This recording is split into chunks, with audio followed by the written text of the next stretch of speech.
Em um mundo onde as fronteiras entre o real e o místico se confundem, os habitantes de Atherion enfrentam uma luta sem fim, a batalha contra os próprios limites. Cada alma nasce com um destino predestinado, mas poucos se atrevem a desafiar as correntes que os prendem à mediocridade. Entre os vales imortais e as montanhas onde o tempo é distorcido, heróis e vilões buscam ultrapassar seus limites físicos e espirituais, travando uma guerra que se estende por gerações. Nessa jornada, cada passo é um teste, cada erro uma oportunidade de crescer e se transformar. Quer então entender definitivamente o que é a segunda lei de Sanderson e assim deixar o seu sistema muito mais robusto, entendível e factível dentro das suas ideias e propostas? Então sim, bora!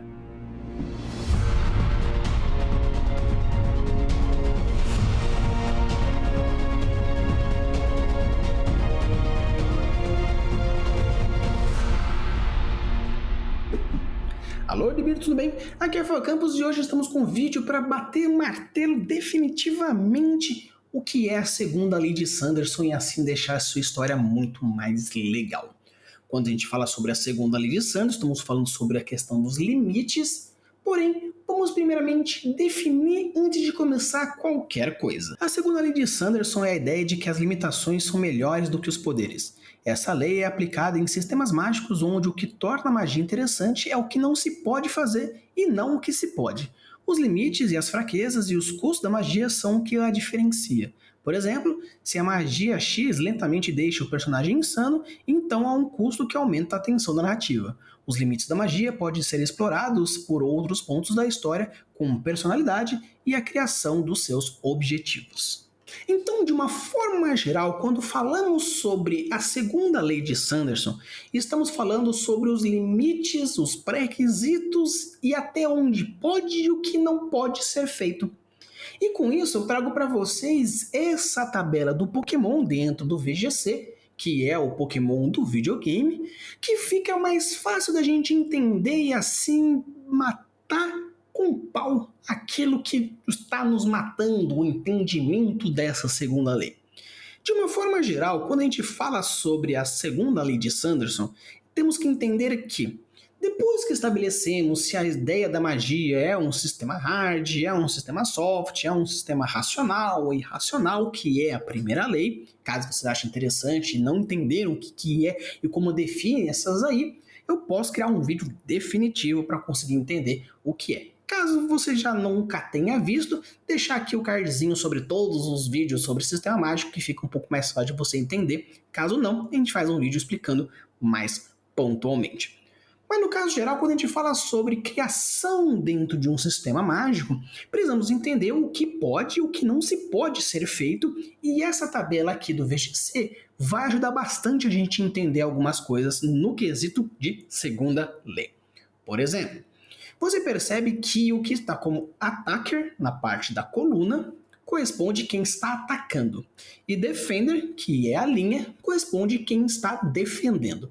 Ou seja, se você pega a linha do ataque normal, você percebe que o normal ele causa o mesmo dano normal, não tem nenhum fator efetivo em cima do normal, do fogo, da água, da planta, do elétrico, do gelo, lutador, do venenoso, do terrestre, voador, psíquico e do inseto, porém o golpe normal causa dano reduzido pela metade em pedra, não causa dano nenhum em fantasma, normal e no caso dragão e noturno, golpe normal. E no caso, quando a gente fala sobre o metálico, também é dano reduzido pela metade, o fada também é neutro. O que significa isso? Narrativamente, tem até uma certa explicação, nunca foi mostrado. A gente pode entender o porquê sim ou porquê não. Tem um vídeo do Lee Ganger que ele fala um pouco sobre as fraquezas e resistências e tudo mais. Vou deixar aqui a playlist para você dar uma olhadinha e ver o que ele achava 6 anos atrás sobre o porquê um tipo resiste a outro e assim por diante. Porém, de uma forma geral, apenas numericamente dizendo, Pokémons normais que usam ataques normais em cima de Pokémons fantasmas, o dano é neutralizado totalmente. Não importa a robustez do Pokémon, não importa o tamanho do dano, não importa nada. O que importa é que no meu sistema mágico, o ataque normal não causa dano em cima do fantasma. Você pode explicar, no caso, dentro da lore, que devido ao fantasma estar em outro plano, você não consegue tocá-lo da mesma forma que o fantasma não pode tocar o normal. Se você for ver na linha do fantasma, você percebe que o fantasma também não toca normal. O que é interessante narrativamente falando é que se você for pegar então um Pokémon normal, um Pokémon fantasma, o fantasma bate no normal e o normal bate no fantasma, com os seus golpes respectivos do mesmo tipo, vai dar empate, porque não importa o que aconteça, um não vai tocar o outro. Então o legal disso é que nós já criamos dentro de um fator limitante o que não acontece. O normal não toca no fantasma, o fantasma não toca no normal. Da mesma forma que você for ver que o lutador não toca no fantasma. No caso, mesmo motivo, né? Ele não vai tocar ele porque é caso, né?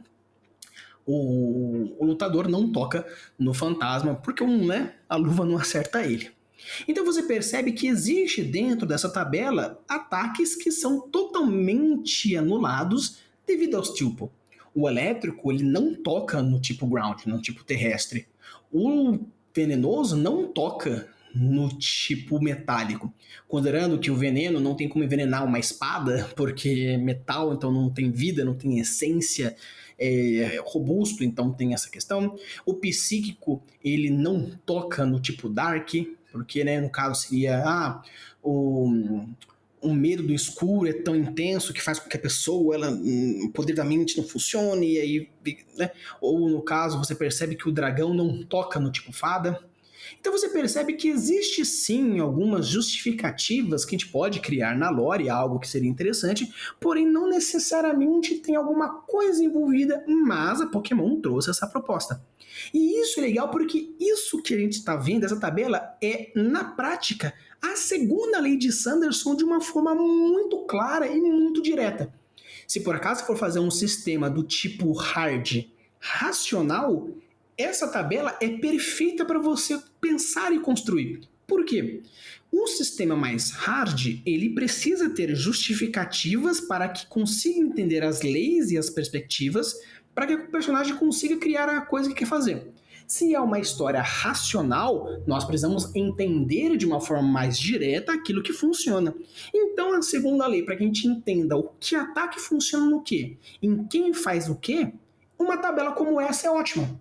Então, você que está desenvolvendo um sistema mágico e você quer criar a segunda lei de Sanderson de uma forma muito mais intensa e muito mais clara, fazer esse tipo de construção é algo perfeito. E sempre quando você for estipular e colocar um personagem novo, ele apenas vai encaixar em cima daqui. Mas, Rafa, quando tem uma tabela como essa, você não pode estar meio que limitando a criatividade? Não. Na verdade, eu estou incentivando a criatividade. Como, por exemplo, se vocês observarem, o tipo elétrico ele não toca no tipo ground. Ou seja, não importa o quanto o Pikachu dê um choque do trovão em cima de um Onix, nunca vai causar dano nele. Então, como o Ash pode vencer do Onix? No caso, como aparece no anime, explode lá o Splinter, né? Fazendo com que... Splinter não, né? O Sprinter.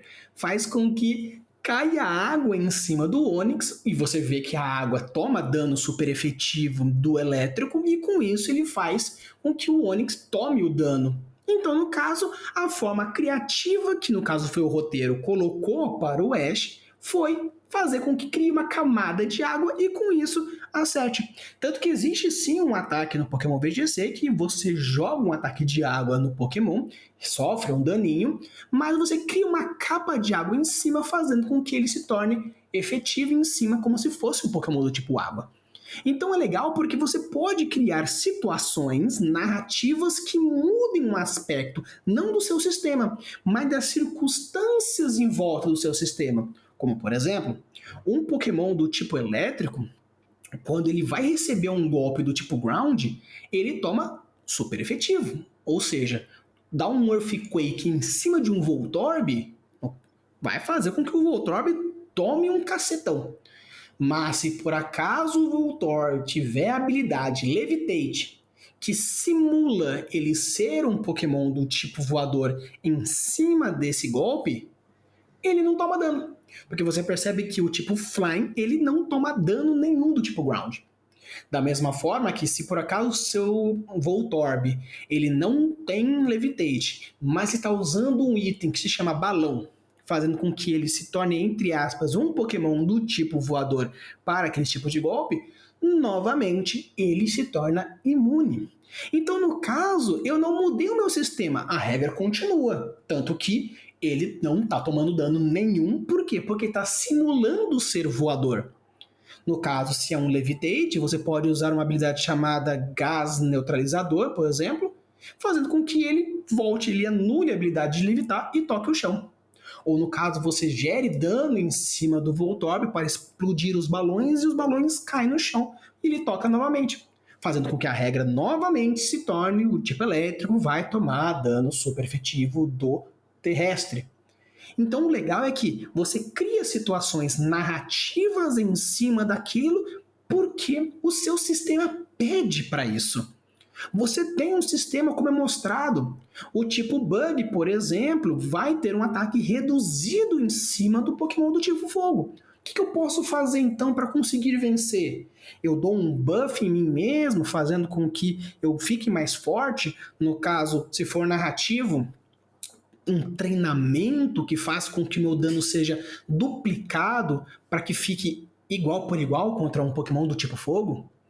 Ou no caso, será que se por pegar eu sou um antagonista e eu vou querer fazer um desafio final para o protagonista, e o meu protagonista, por acaso, ele é alguém que manipula veneno? E se eu coloco, no caso, um antagonista que tem o poder metálico? E aí, como vai ser resolvida essa ideia? Porque não importa o que aconteça, o cara pode mergulhar numa bacia de veneno, uma piscina de veneno, um mar de veneno. Se ele tem habilidade de metal e isso não acontece nada, não vai acontecer nada. Então, e aí? Como que eu vou fazer com que o meu bichinho faça com que aconteça? O que pode fazer, por exemplo, é, se por acaso a gente considera que tipo fada, ou dentro do sistema mágico fada lá, significa beleza, plenitude, esperança e coisa assim? Será que dentro de um, sei lá, algo que seja um motivacional do meu personagem, onde toque o coração do antagonista, dá um despertar mágico de fada dentro dele e o meu Poison vai atacar aquele ponto emocional dele? Ah, mas Rafa, isso é totalmente forçado. Não, eu estou tentando encontrar fatores que continuem sendo dentro do meu sistema e com isso eu faço. E o legal é porque se a gente for ver, como mostrado no vídeo do Ligenga, na playlist que eu deixei aqui embaixo, você percebe que existe justificativa dentro do mundo real, pelo menos dentro daqueles fatores, que justificam um sistema X ou um sistema Y. E isso que é o legal quando a gente fala sobre construção de sistema mágico juntamente com a segunda lei. Porque isso vai gerar situações narrativas de conflito, motivações, construção. Como apareceu, por exemplo, como eu disse, o Ash criando uma capa de água em cima do Onix para que o Onix tome dano super efetivo. Ou no caso, imaginar, por exemplo, numa batalha de RPG, se você é um mestre que segue as regras muito friamente, isso não vai acontecer. Mas se você quer um momento mais épico para a sua campanha, você pensa, eu tenho um golpe de raio, o cara tem uma resistência de pedra, putz, eletricidade dá dano zerado, ele é imune à eletricidade. Aí eu penso, pô, será que se o meu personagem conseguisse furar a pele daquele personagem, eu poderia usar aquela arma, aquela agulha, aquela espada, aquela alguma coisa como, no caso, um para-raio, fazendo com que o raio adentre e atrapasse essa pele de pedra? Eu chego e falo assim, ó, mestre, eu quero dar uma espadada, acertou. Eu quero deixar a espada lá e eu quero usar a espada como um condutor elétrico, fazendo com que o raio entre no corpo da pessoa. Se o mestre achar interessante, que no caso eu deixaria, porque o cara tá abdicando do poder da espada dele, do dano que ele vai causar, porque ele agora vai ter que telar ou fazer alguma coisa, ou a espada vai ser tacada longe, em prol de um ataque elétrico. Nesse caso, eu até maximaria o dano para conseguir, né, justificar essa ideia. Então você percebe que isso que é legal, isso que a narrativa nos propõe na construção da segunda lei. E a segunda lei, ela está aqui para diferenciar aquilo que é seu. Falar que o fogo ganha de planta e a planta ganha de água e a água ganha de fogo, isso é meio que natural, imaginar como os poderes elementais poderiam fazer essa vantagem um em cima do outro.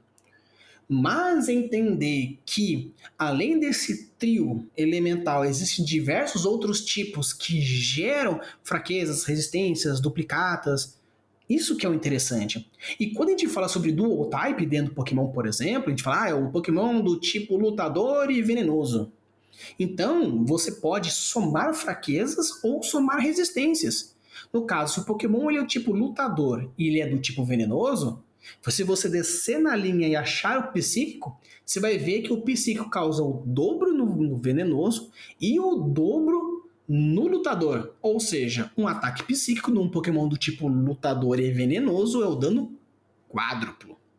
Da mesma forma que se você tem aqui água e planta, ele, chegando na linha do aquático, metade, metade. Ou seja, golpe de água em cima de um Pokémon água e planta, o dano é reduzido a 1/4.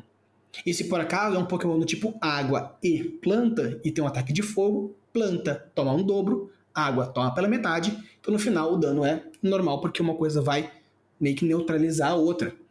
Então é interessante porque aqui, quando falamos de Dual Type, a gente pode ver que existe o super efetivo 4 vezes e a resistência por 1/4. E se quando tem a parte ainda da anulação, é mais interessante. Porque se você é o tipo Ground, ele anula. O tipo voador, ele, no caso, é o dano dobrado, quando a gente fala de elétrico. Porém, como ele ainda é Ground, o lado ground vai absorver o dano que seria dobrado e no final continua sendo nulo. Então é bem legal porque você percebe que essa tabela gera situações onde mostra o que eu posso, mostra o que eu não posso e o que eu deveria fazer para que algo modifique. Como aparece mesmo no próprio Pokémon VGC, habilidades que simulam X ou Y, itens que simulam X ou Y para facilitar ou dificultar a sua vida ou a vida da pessoa, ou caso Pokémon oponente. Entender essa tabela juntamente com as habilidades, entender o STEB e outras partes matemáticas, faz a diferença para você ser um vencedor do VGC ou não. Então é interessante porque entender essa tabela, no caso, um jogador de Pokémon VGC competitivo, ele é uma pessoa que entendeu a segunda lei de Sanderson do Pokémon de uma tal forma que ele consegue maximizar as potências do Pokémon dele e minimizar ao máximo os ataques do outro, ou maximizar as suas próprias defesas. E isso que é legal, porque quando você tem uma ideia dentro de um sistema mágico e com isso você gera uma situação que mostra que aquilo vai ser daquele jeito, ou seja, quando o leitor entende essa tabela que você criou, seja mostrando, você deixando ele num glossário ou entendendo durante a narrativa, ou simplesmente o seu jogador entende que no universo seu é assim que funciona, você está mostrando para ele o entendimento da segunda lei e com isso vai fazer as coisas acontecerem. E isso que é legal, porque você cria tensão. Porque imagina só, como eu falei aqui no Poison e o Metal, no caso venenoso com o metálico. O protagonista treina pra cacete, sofre pra caramba pra conseguir resistir aos venenos das técnicas e quando percebe, o antagonista maximizou a maestria do metal. Aí você fala, puta merda, e agora? Agora, meu querido, se vira. Você é escritor, você é mestre, tem que se virar para resolver esse problema. Seja, no caso, você mudar o Poison para, no caso, lutador, você desiste de todos os poderes mágicos venenosos para se tornar um guerreiro bruto e assim entortar o metal do nosso antagonista, beleza, pode ser feito isso, onde você mostra todo um novo arco de ascensão para conseguir vencer aquele antagonista. Então é bem legal porque isso que é interessante e é isso que eu queria trazer para vocês. Então, indiferentemente se você gosta de Pokémon ou não, se você entende VGC ou não, simplesmente olhar essa tabela, entender a funcionalidade dela e como você pode converter isso para a sua história é o interessante. Porque ao construir o seu sistema, as suas regras, estabelecendo o que pode, o que não pode, Fechando dessa forma, você vai conseguir criar os obstáculos, as motivações, os arcos em cima desse sistema sem quebrar. E quando você precisar quebrar isso de alguma forma, você vai quebrar de uma forma inteligente, de uma forma criativa. Como eu falei, no caso do anime, jogando água fazendo com que ele torne um Pokémon aquático, ou utilizando algum item ou habilidade no Pokémon, fazendo com que ele simule algo B, C ou D, e assim maximize as coisas que ele quer fazer ou estabelecer. Então, pessoal, esse aqui foi o meu vídeo de definitivamente matando a segunda lei. Espero que vocês tenham gostado. Se chegar até aqui, deixa o seu like, se inscreve no canal para eu entender que você gosta desse tipo de conteúdo, seja de sistemas mágicos ou seja de Pokémon. Já trouxe alguns vídeos antigos falando sobre anatomia. Quem sabe eu não faço algumas outras coisas diferentes. Ou se você quer que eu aprofunde sistemas mágicos ou bata papo um pouco mais sobre algumas leis, já falei sobre a terceira, já falei sobre a segunda. Quem sabe a gente não faz um vídeo definitivo também da primeira lei, além da lei 0. E a gente faz algo mais também para matar tudo. Então, se vocês gostaram, deixa o like, se inscreve no canal e usem e abusem suas construções e deixem os mundos cada vez mais incríveis. Valeu!